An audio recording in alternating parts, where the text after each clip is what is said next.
So, Mitch, what's up with Black Panther and Captain Marvel? What was happening behind the scenes with these? Right. Well, if you can cast your mind back to, I believe it's 2014, if the dementia lets me remember. Um, they announced the Phase 3 slate, and obviously there was Black Panther and Captain Marvel on there. But it wasn't until 2015 that the whole Ike Perlmutter and Kevin Feige Disney thing happened, like the split and the separation of the two. Mm-hmm. So in Iger's book, where he talked about the whole like Marvel might have been too edgy for Disney thing, he also revealed that it was actually him. He ordered Perlmutter and his team to put these two movies into production and to stop putting up roadblocks. It's like that's why you had the announcement of these two movies before that split actually ever happened. Right. It just shows you, there's concept art from like 2011, Oh, yeah. Black Panther, where they're working on it. So, and like, he's also the reason why Black Widow didn't get a Phase 1 movie. Like, she was actually supposed to be in Phase 1, but obviously the notorious, the women don't sell the toys, Right. and the women movies don't make money. So I mean, remember I believe it was Age of Ultron when Perlmutter really put his foot down the most until that whole thing with Kevin Feige and everything happened where he was like, I'm quitting if this dude isn't out. It was mandated that every single box of toys you ship, which was, a typical box of toys can store about 100. So Black Widow only managed to put about 4 to 5 figures max per box. So every 100 figures, you're looking at 4 Black Widow figures because he was like, nobody's gonna buy this. No, don't even push this. Don't bother. That's why when initially, things were happening behind the scenes, like they couldn't go forward because it was a constant roadblock. And you see like what Iger was trying to do, and you understand. It's like when this dude who's literally writing your checks goes, listen, just stop talking and listen to what I'm telling you, and he like steps over him, you're like, yeah, that makes sense. Like that's what a different so time, also like everyone's saying like, oh, Black Widow should have been Phase 1. Yeah, they agree with you. It should have been. Yeah. But they literally couldn't do it. So they weren't allowed to. Yeah. So quit your whining, watch the movie you're gonna get, and then go on with it. So.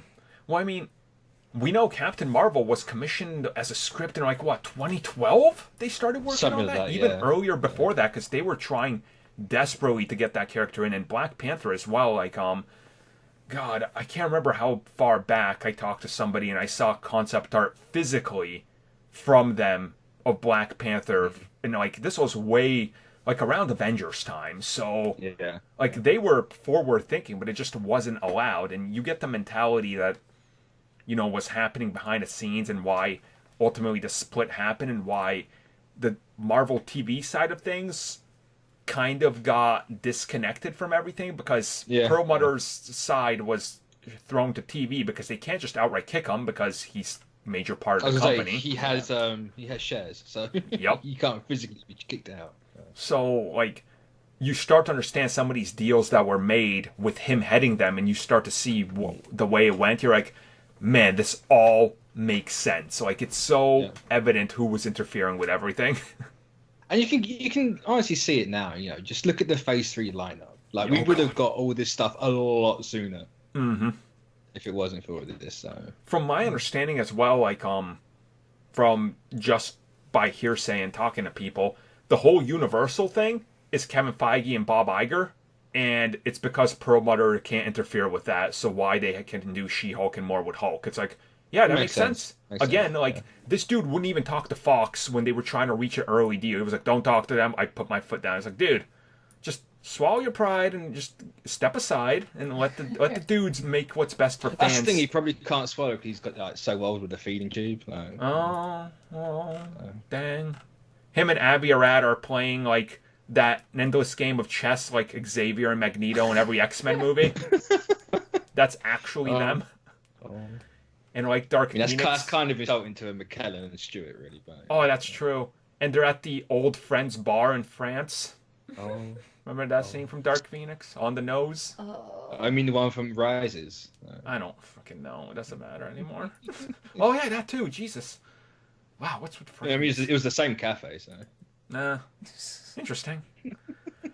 So yeah, what an interesting time it would have been, especially this podcast talk about all the craziness that was happening. It's like, wow. And And also, just to kind of go back to this whole Black Panther Captain Marvel thing, as we recently did learn, Ike Perlmutter saw no value in Disney buying them because he was like, I don't know, what would they do with us? It doesn't make any sense. It's like give you unlimited money. To Be the able biggest to, franchise in history. you could literally then just put one comic up on the wall of like issue one of every single person you have, throw a dart at it, and make it. Which technically they did with Guardians and Ant-Man, so, you know. Yeah. And it's like, It's like, can we not put the issue ones on the wall, please? Going to throw darts. yeah. No would reprints. It's hurt. okay. It's okay. Reprints. Oh, the reprints is fine. It's fine. Cool. Yep. I was like, all that money you Gonna just wasted. cause people to have heart attacks here. Yeah, right? Okay, wait. They're the Marvel Now issue ones. They're pretty much worthless, so. It's fine. It's fine. I was going Yeah, to say, I if you're doing it with an Eternals #1, like Jack Kirby's going to come back. I swear to God. He's haunting you from beyond the grave. It's just all it is it's the photocopy. They photocopied each issue one, be able to make a giant thing, and they said, okay, 5 people grab a dart, God. spin you in a circle, and basically Toss it like pin wherever. the tail on the donkey. Just throw the dart and see where it lands. So, yeah, that's it. Just think. You have Captain Marvel and Black Panther, 2 of MCU's biggest and most profitable movies, because the guy that said no was overruled. Yep. So he's now just in name getting paid. That's essentially his role. Exactly.